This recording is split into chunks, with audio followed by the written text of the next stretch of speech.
everybody. It's Friday, and it is time for Muppin Sewing Emporium. How are you doing today? I hope you're wonderfully well. I am wonderfully well. I am Cheryl Muppin Whited, but you can call me Muppin. I am the Muppin of Muppin Sewing Emporium. And today, my friends, we have a lot of fun planned. As you know, we've been continuing with our projects, our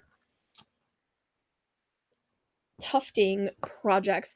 Hope you're doing well. If you're out there and you can hear me, say hello.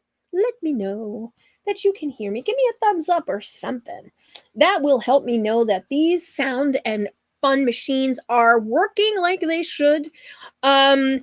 Today we're going to finish up so today is more of our ruching project. Now, if you were here last week, you saw, I got like a string sticking out of my zipper. Don't you love that? You're like, what is that? What is that doing? Why is it there? Why is it sticking out of the zipper? And of course, it's just going to continue to get caught in the zipper if I don't pull it out. All right. So let's talk about this. So we've got our smocking template. We've got ruched pieces that are finished because I have been a busy little bee. Today, I want to at least try. We'll see how close we get. But today, I would like to try getting this these closer to finished. We'll have to see. All right, so last week we talked about this ruching strip right here. This is the right side and this is the wrong side. Now, how can I tell it's the wrong side? Well, that's where the raw edges that we folded in last week's video, that's where the raw edges were folded under. So we took our stitches and we were able to do 42 inches of straight on grain fabric and get it down to, I want to say, about 24 inches. So I'm not going to say that this shrinks down by half, but it did shrink down quite a bit, and I would say it's close to half. Okay, so it started off at 42 inches, ended up about 24 inches, and this here is the piece that we have, and just gonna make sure that we've got sound, because it's always the fun and games until we don't have technology. We do have technology. Okay, great. All right. So here is the finished piece from last week. Now, if you remember how we did the piece when we put it under our smocking template and we marked it, we would mark the top and then the bottom, then the top, then the bottom. And they were about, if you were to look at from mark to mark, each mark was an inch apart. It's all squiggly and stuff. Yes, it is. It did turn out very squiggly. So, so this is ruching, R-U-C-H-I-N-G, not ruching, it's ruching. And this turned out, I think, really cool. Now, as we talked about last week, this now has more bias shaping ability than it did when it was straight on the grain. So, for example, if this was our original piece, right, we don't have the ability to turn this without it buckling on itself. But now, as it's been ruched, you do have a little more ability to make tight curves, And it even though this is all still cut on the straight of grain. So that means that this can make all sorts of swag like um type trims. Okay, so you can see, you can make it very serpentine, all of that stuff. So this is all finished. This was the piece we were working on last week. Okay, and if you remember, I also cut two other pieces at the same time, so we did do that. And one of those is also finished. And if you'll notice, this piece has shrunk down quite a bit. This started off 42 inches wide, or sorry, 42 inches long. And as you can see, it's very much a much smaller. I don't even think it's, yeah, it's about 15 inches total. It's not even, it doesn't even come up to um this other one at all. But look at the difference here. And the difference is in how wide I did the marks. And so I did the same stitching technique where we did from in the zigzag formation, but I moved the pieces, moved the marks to an inch and a half instead of an inch. And you get a very different sort of curve that happens in the petals than you do with the same technique, except much closer together. So that's to show you the difference. You also, as you can see, it also appears much wider, even though both of these started off the same width to begin with. So this only looks wider because each of the sewing spaces were much wider, and as you take that stitch, right, it's and it pulls together, you get more fabric in each peak and valley. So it's just a cool, it's such a cool technique.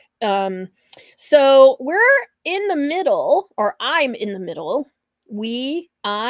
I am in the middle of the next piece. And this one is a little bit different. It's looking a little different, as you can see. Let's put the other two back out. Okay, that's row number 2. Here's row number 1. All right. So this one is a little different because what we're doing, or what's happening, is it's giving itself little gaps, which we don't have in this one or this one. And we're giving ourselves little gaps because of how we are doing the stitching. And so as you can see, it's sort of uh, these little shell shapes that are appearing up and down along the piece.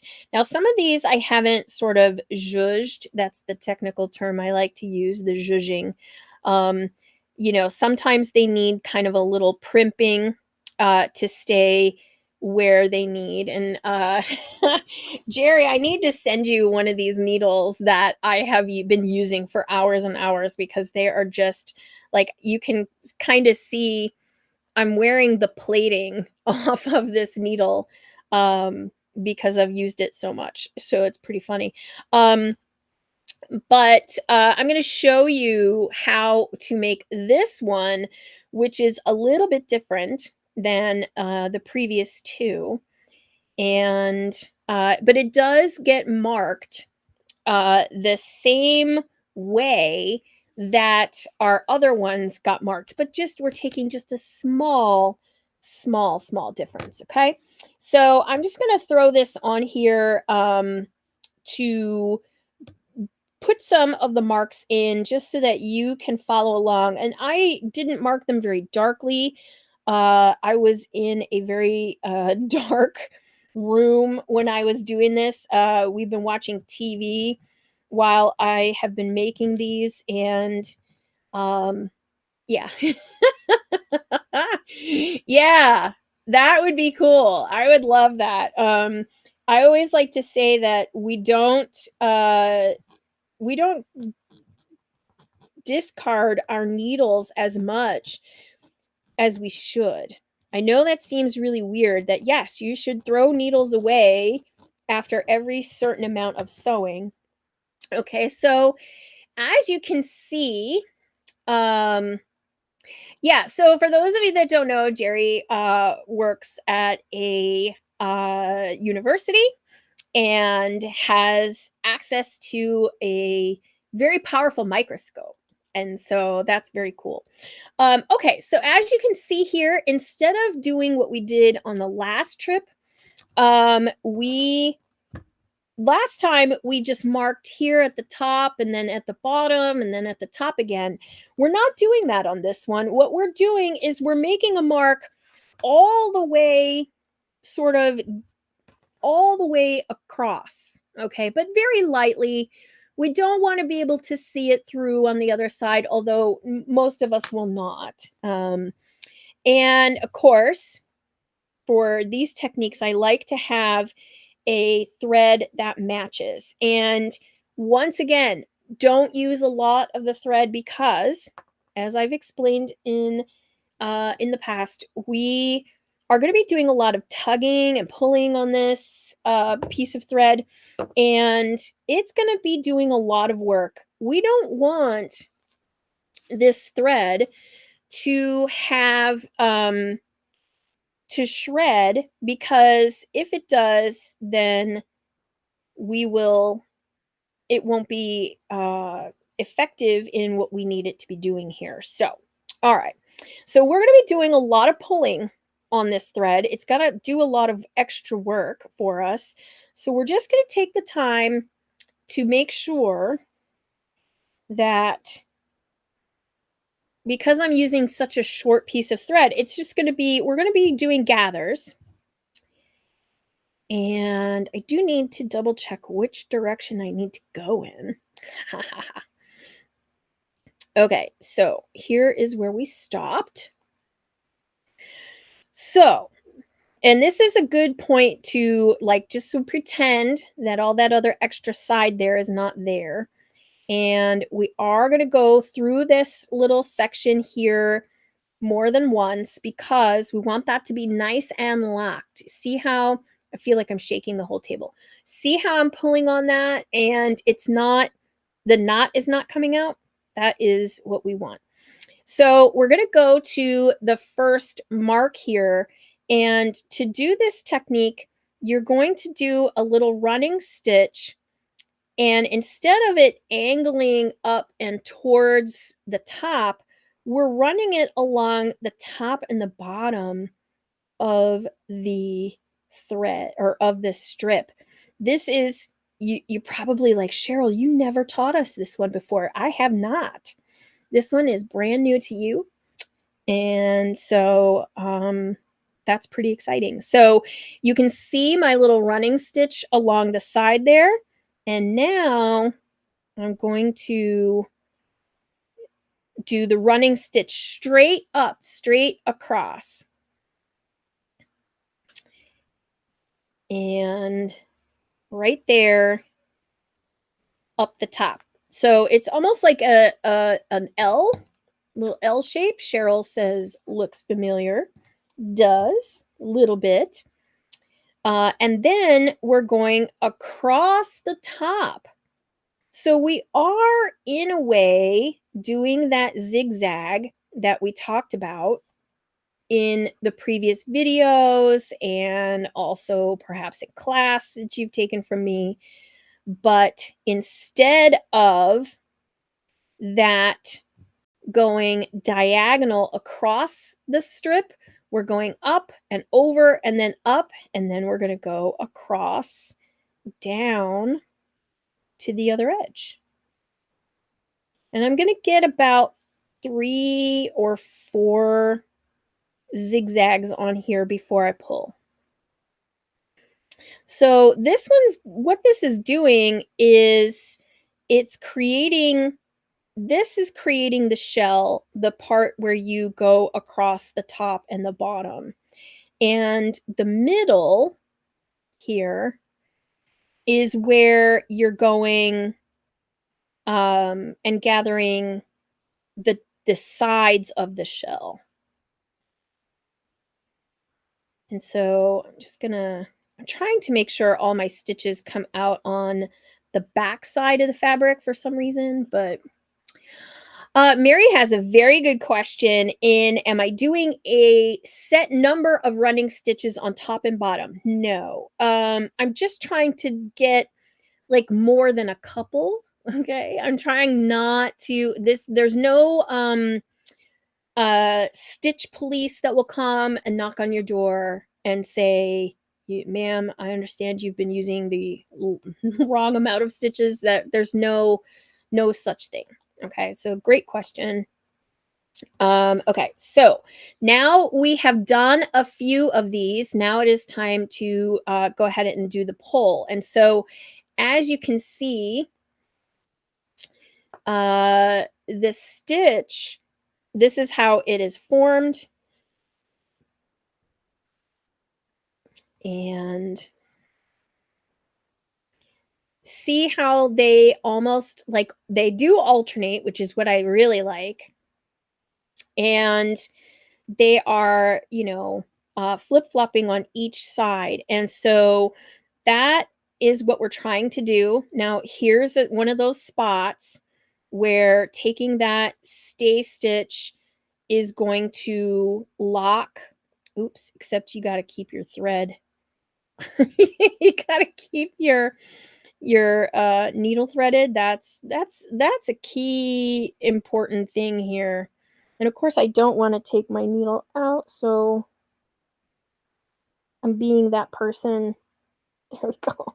Okay, so I'm doing that extra stay stitch here because as you can see, I didn't quite get that tight enough, so we're just gonna try to get that. Well, we'll pick it up right here, and that will help keep that in.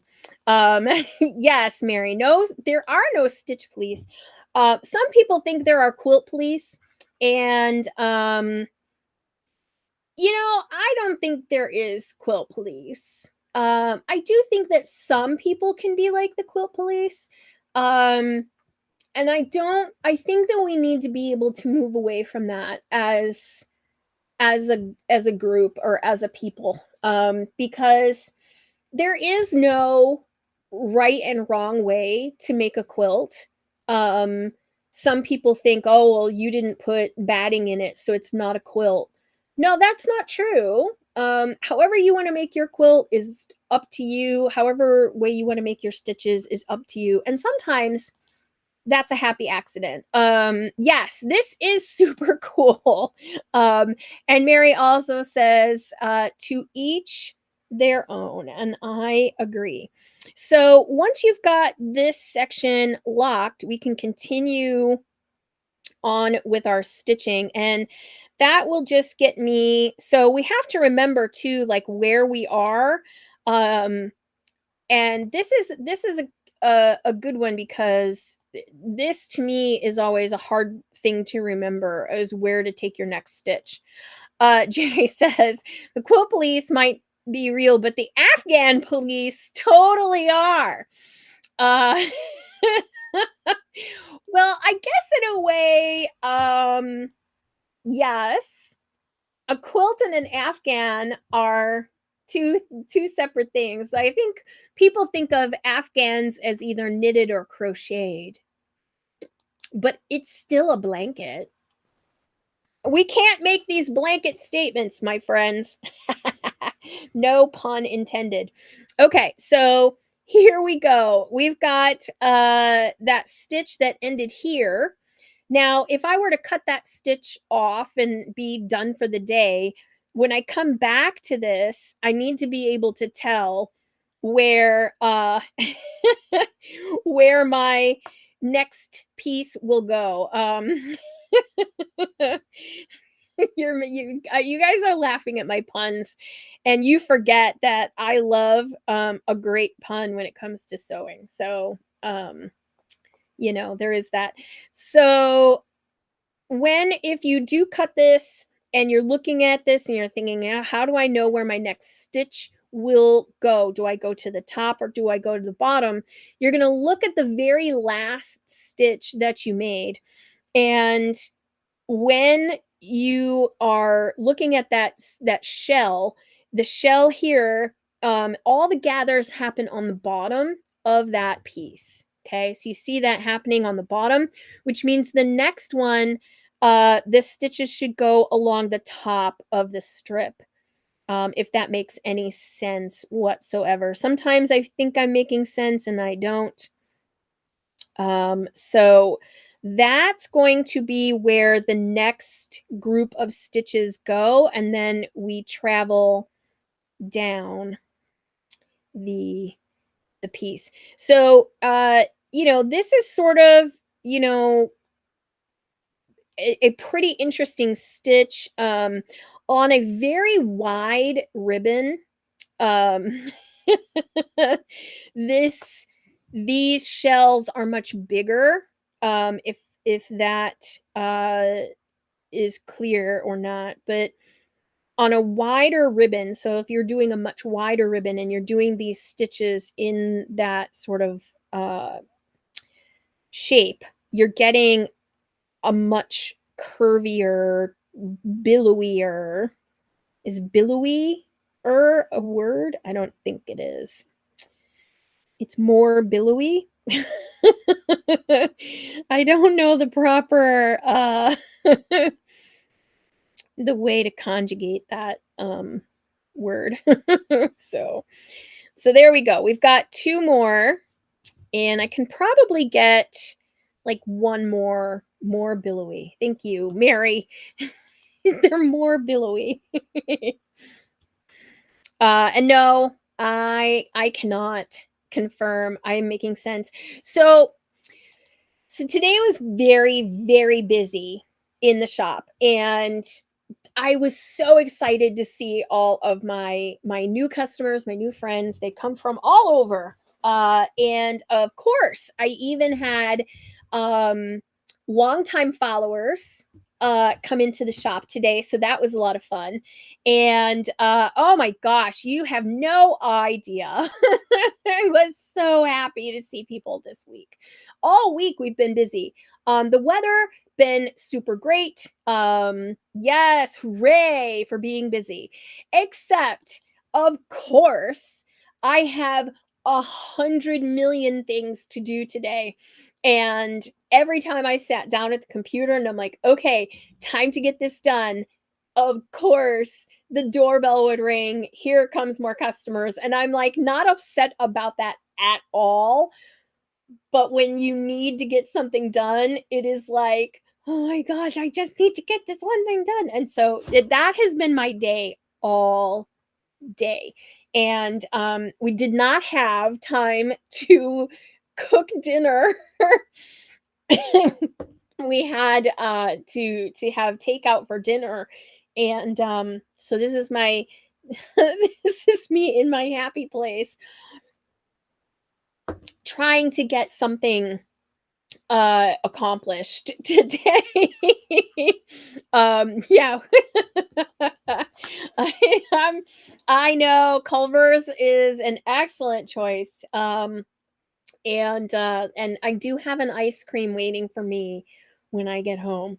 Tomorrow is National Quilting Day. I don't know if you knew that, but tomorrow is our holiday. And guess what? We're closed.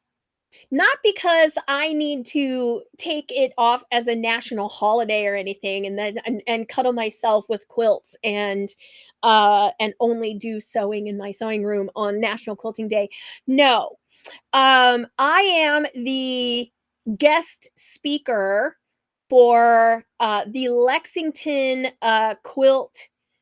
Well, they're not the Lexington Quilt Guild. They're the Quilters of the Bluegrass Quilt Guild.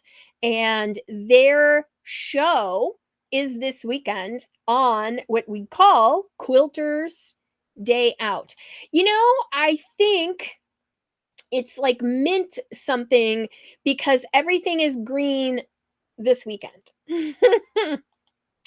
Oh, and by the way, we have to wish Mary a happy birthday. Her birthday was on the 10th. So happy birthday, Mary. And wasn't Nicholas's birthday like also right around the corner? Like it just happened too, I think. Well, anyway, happy birthday, Mary. And yes. And so I don't know what the flavor of the day today was specifically. Oh, that's right. It's coming around the corner. Your birthdays are like so close.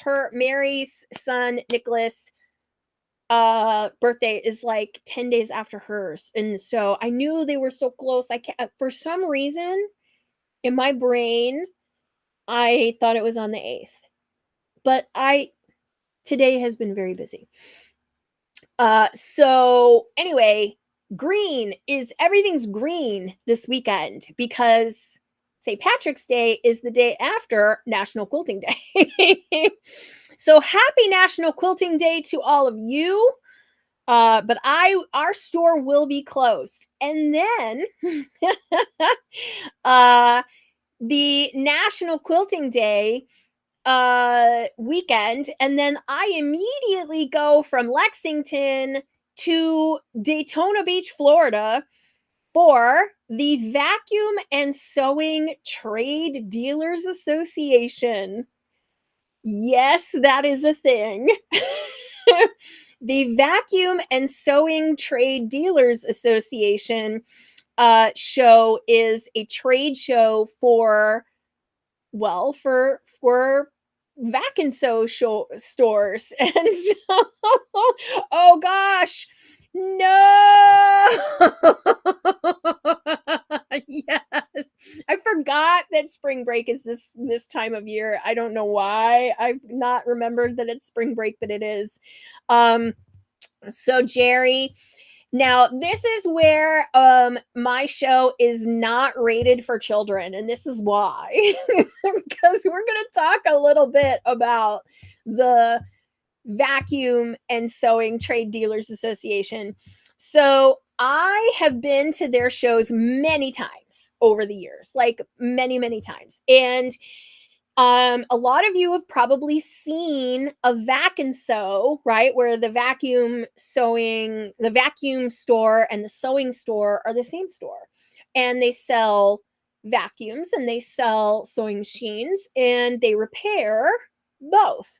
And the reason comes from, of course, back in the day when appliances you would buy for the home were a specialized sort of store. And I know even in Maryland, when I was in Maryland, I bought my sewing machine from a vac and sew where I actually had my vacuum repaired, which so many of us like think of these things now as practically disposable appliances, right? Many of us would probably think, I'm not going to spend money on getting a vacuum cleaner repaired, but that's what people did back then. Is the person who sold it to you would also sell you the ability to have it repaired there. And so these vac and sew stores still exist to this day, and there is a trade association for those folks who own a sewing and vacuum repair shop. Yes, like it's a thing. And so I have a really old Hoover that I took in to my vac and sew. And while I was there, I was looking at all the sewing machines, and I bought a sewing machine that was now almost 30 years ago. And So there is this network of vacuum and sewing trade dealers, and they go to this trade show, one, to get training, to get specialized training on how to repair the newest, latest machines. And so, one of the things that the Vac and Sew Trade Dealers Association does is still educate people on how to fix sewing machines and vacuum cleaners. And we I've been to this show since 2016. I've been going to this Trade Dealers Association show, and I go to basically to consult with businesses. So that's my role at the Vac and Sew Trade Dealers Association. But um so I've been invited this year to go to the show and speak about a bunch of different business topics, which is another part of my business that you probably didn't know that I do, but I do. And then so then there's a convention attached to it, and you get to see all of the latest machines, sewing machines and vacuum stuff. Well, so after many years of going to this show, and it's usually held in Las Vegas. So this year it's not held in Las Vegas, it's in Daytona Beach. They try every couple of years they try to move this show around. And this year it's in Daytona Beach, which I'm excited about.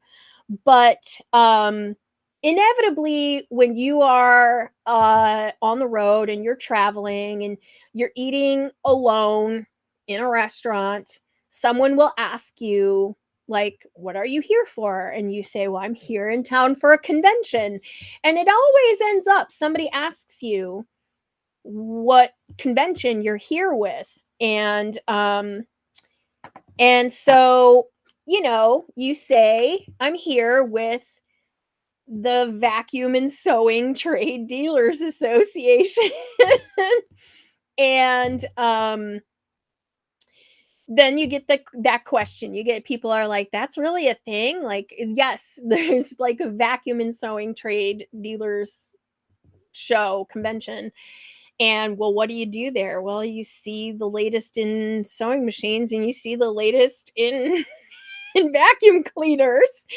And so and it's just really odd conversations in hotels, right? Or in restaurant or hotels attached to the bar, whatever, at the restaurant. And so, or attached to the convention center. And then you say, you know whatever. So the following year, 2017, I went out to dinner with another group of people, and the lady says, "Are you all here for a convention?" And the gentleman blurts out, "We're here for the suck and sew." And I'd never heard it called that before, but it has been the suck and sew convention ever since. And the so because we joke about that amongst ourselves in the industry, it's like the suck and sew convention. And that usually gets more questions about it. We get a lot of questions about this, the suck and sew convention. And so this year they actually gave the convention a new name, and it's called Create and Clean. The Create and Clean Expo. So the Trade Dealers Association is still called the Vacuum and Sewing Trade Dealers Association, but the convention itself is called Create and Clean Expo. And I thought that was a big improvement over the suck and sew.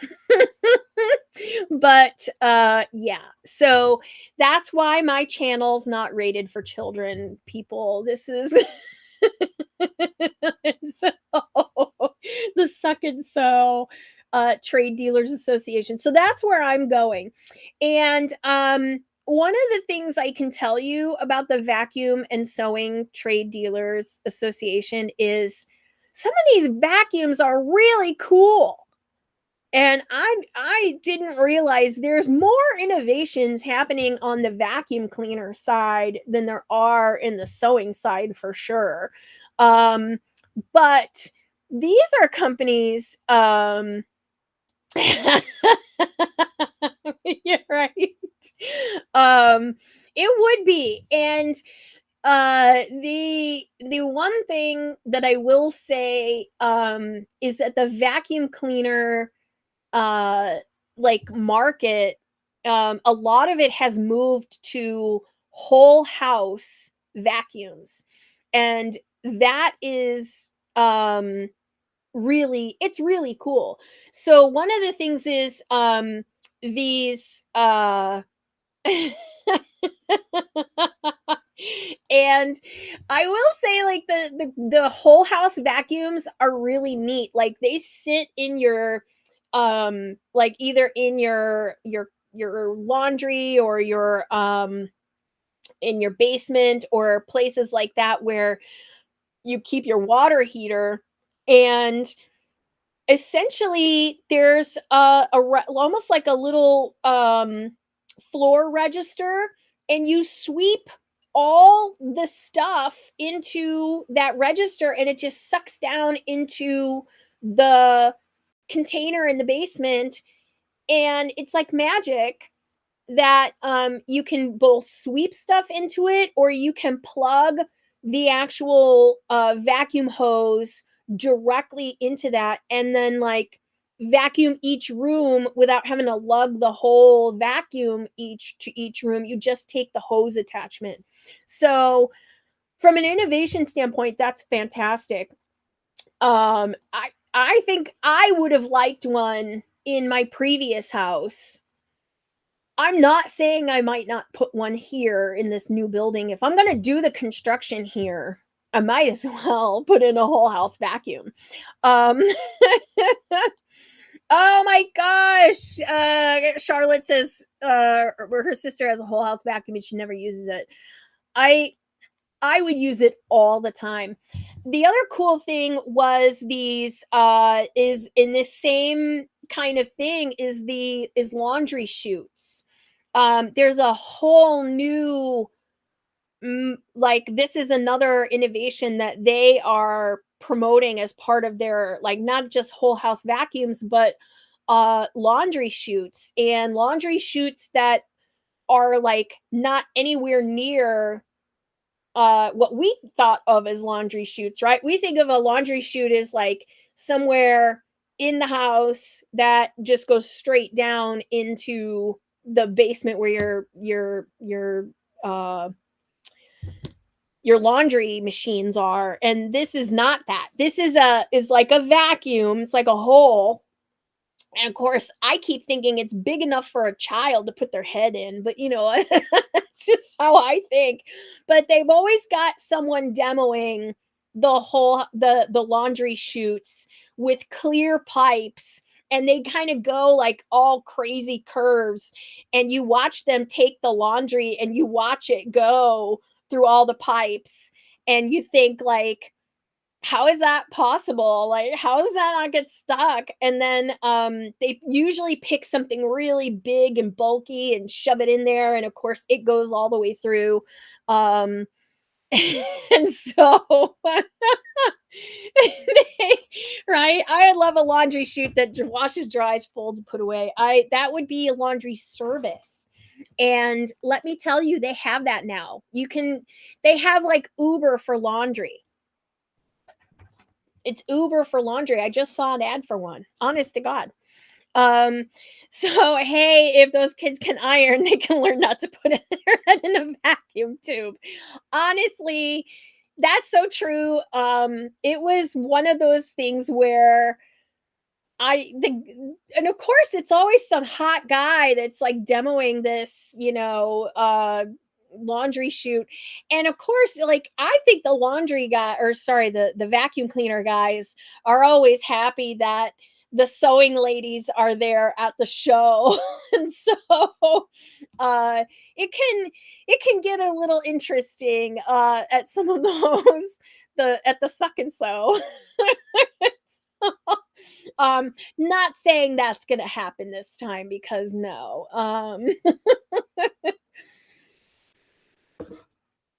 Yeah, Mary, that is so true. Male booth babes.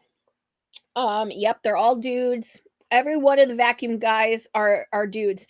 And can I tell you, you know how at like most conventions, when you go to a convention booth and you're like, ooh, this one sprung for the extra nice carpet. All of the vac and sew booths have carpet. And let me tell you, we throw our little threads and strings all over their carpet so that they have to sit there and use their vacuums to vacuum it up. So these are just fun things that you did not know you needed to know about the vacuum and sewing trade dealers association. And that's where I'll be next week.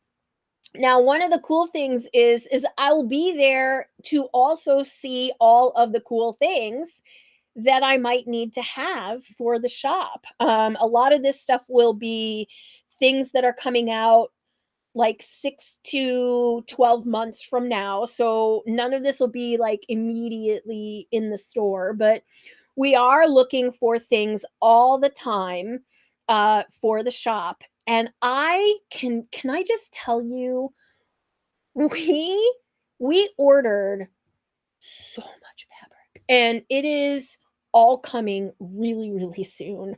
And, we are really stocking, like, up and out for Quilt Week, and we are bringing in new product vendors that we have not had before.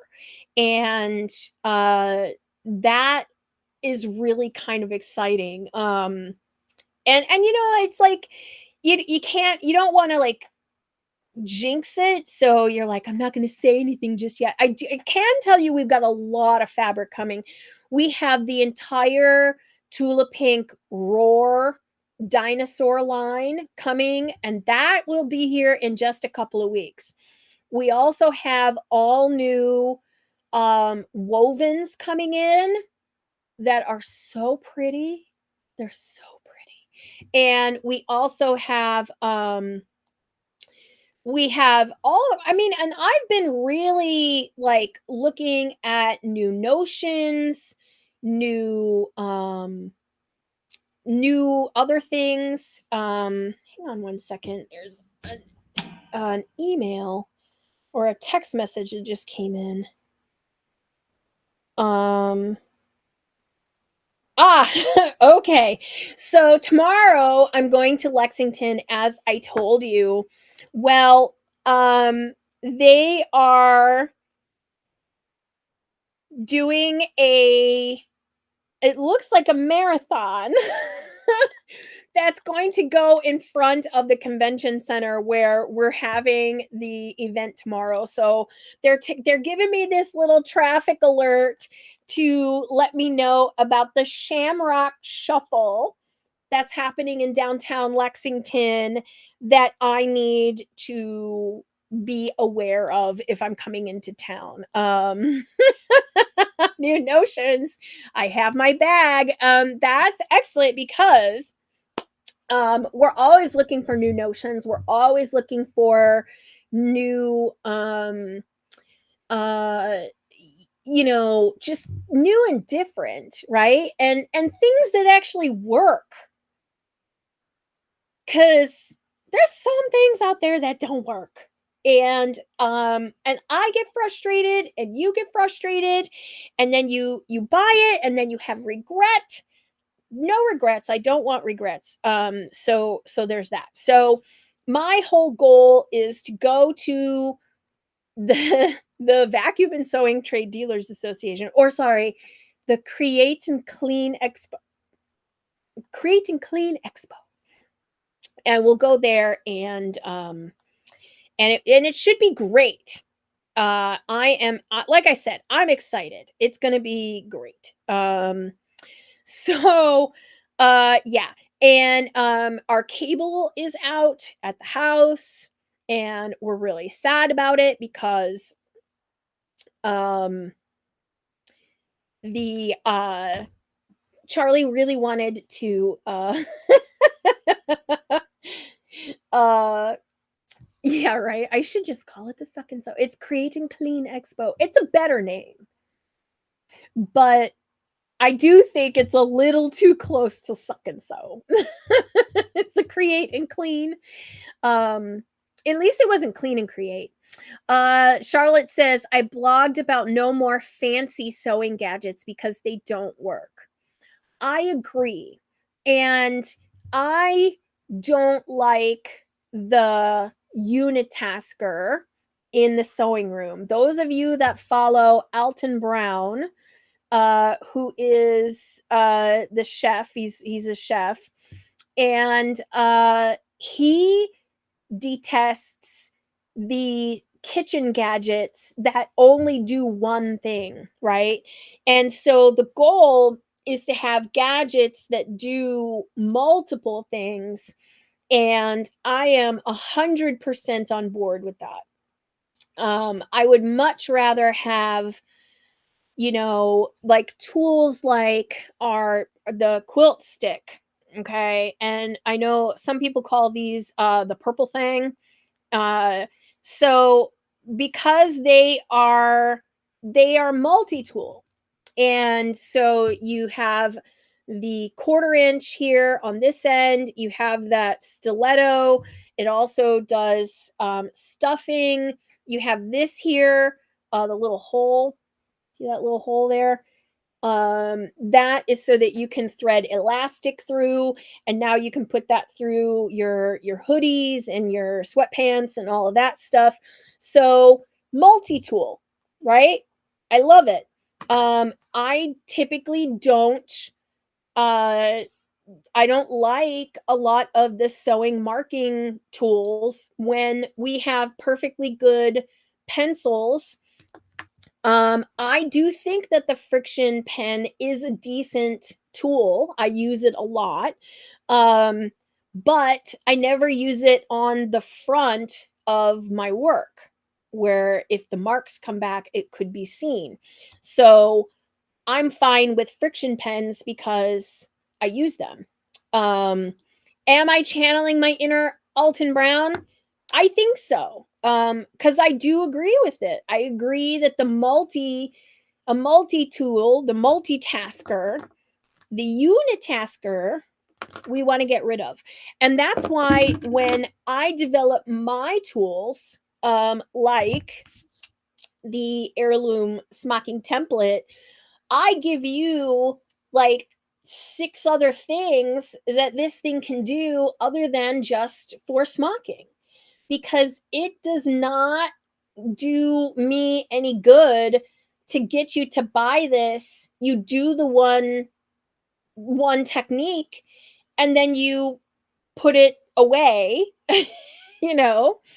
Um, and then you just say, "Oh, I tried that once. This is a ruler I regret buying." I don't want you to regret buying my rulers. So I give you lots of other things that this thing can do. And that's why we've been using it on the ruching techniques, because it does that too.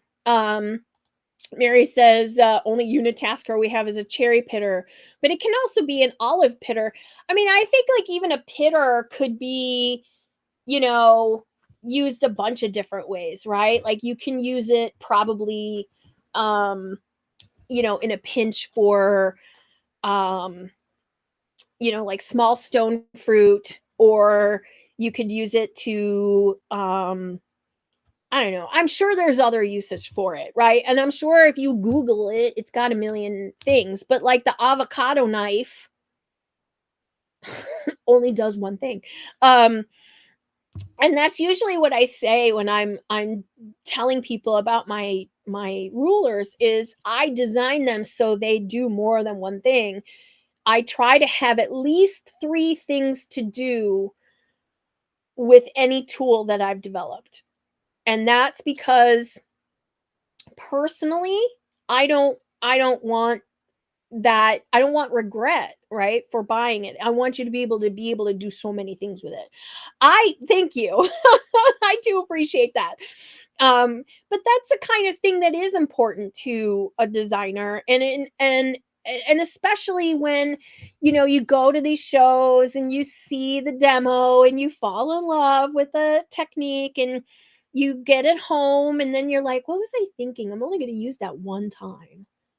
Um yeah, I try to make sure that you have more than one thing you can do with it, just for that reason, because otherwise it's a lot. It's a lot. So we have that. We we do have, we did the drawings from last week, remember, right? That was the first we s- thing, and then we have the wider, and then we're doing this sort of like square kind, and that's what we're doing. If you had an avocado knife and a grapefruit knife and an apple cutter and a banana cutter, your gadget drawer would be full. Yes. This is how we get quilt clutter. Like, this is how we have people who, when they pass away, they're like, I have, you know, so much stuff to get rid of. Um, Honestly, the funniest thing that ever happened, I went to a quilt show and we were vending. I had a booth, and they were also doing a quilters garage sale at the same time.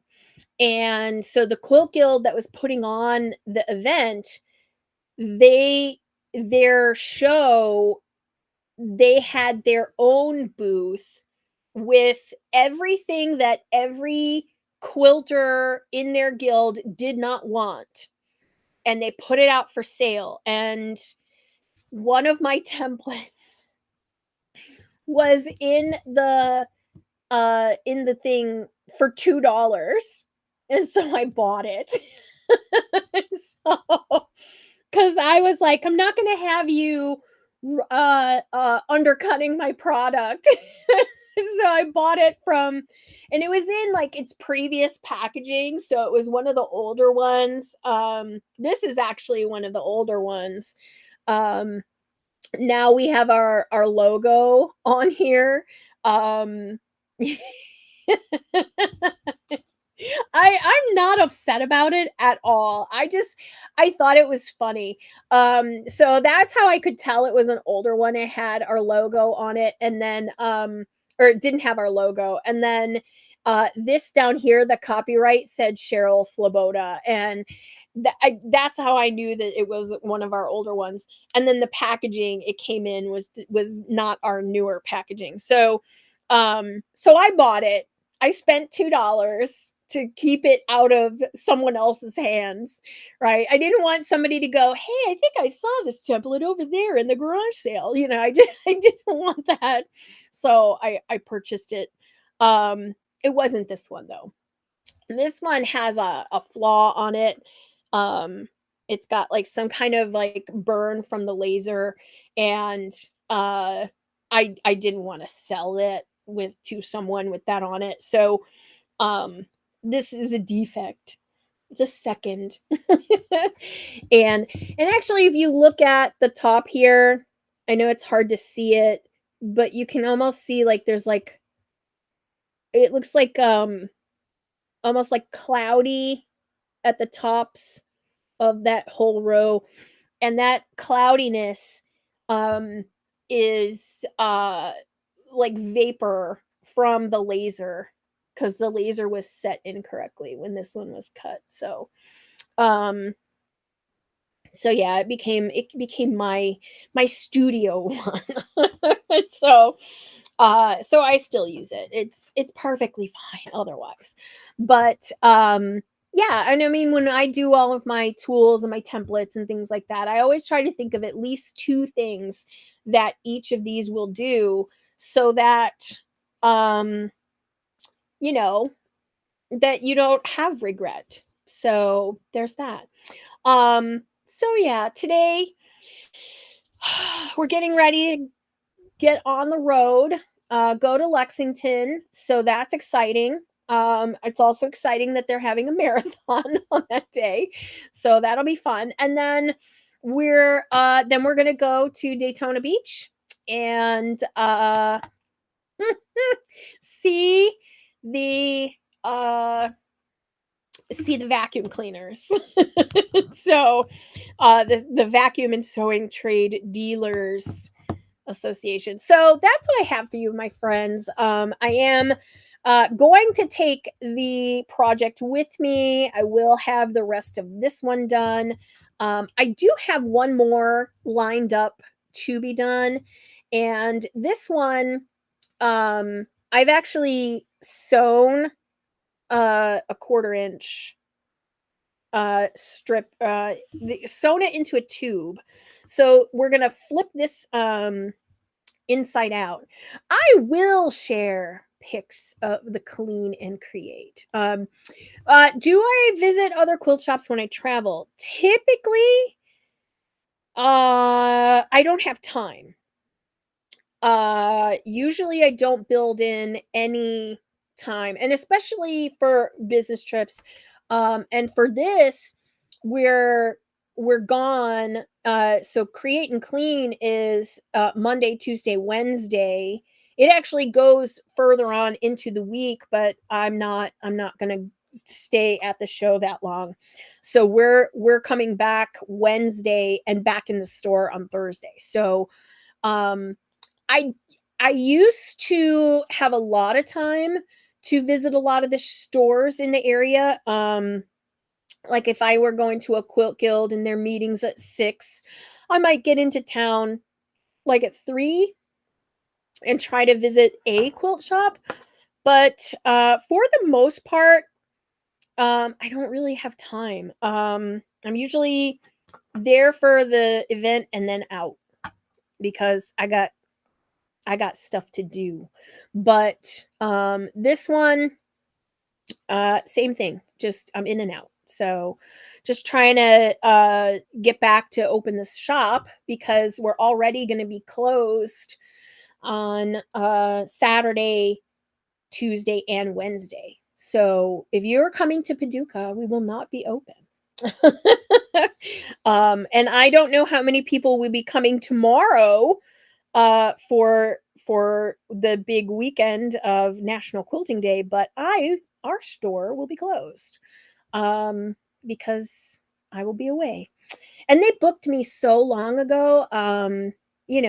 It's one of these like where you take bookings like a year in advance. And so at the time I was like, sure, I'll close my store and come out. And I don't mind closing the store and coming out to a place. Unless it's like quilt week, and then I'm not closing the store. Not closing the store during quilt week. That's just crazy talk. So, anyway, my friends, right, you could have, but not, not this time, but next time maybe. That sounds like a good idea. My friends, I'm gonna go. We have to still load the car with all the stuff we're taking with us. And I will see all of you next Friday with an update from the Create and Clean Expo and more. So take care of yourselves. Have a happy National Quilting Day. Thank you, Mary. Happy weekend to all of you. Stay safe. I will see all of you next week. Bye-bye.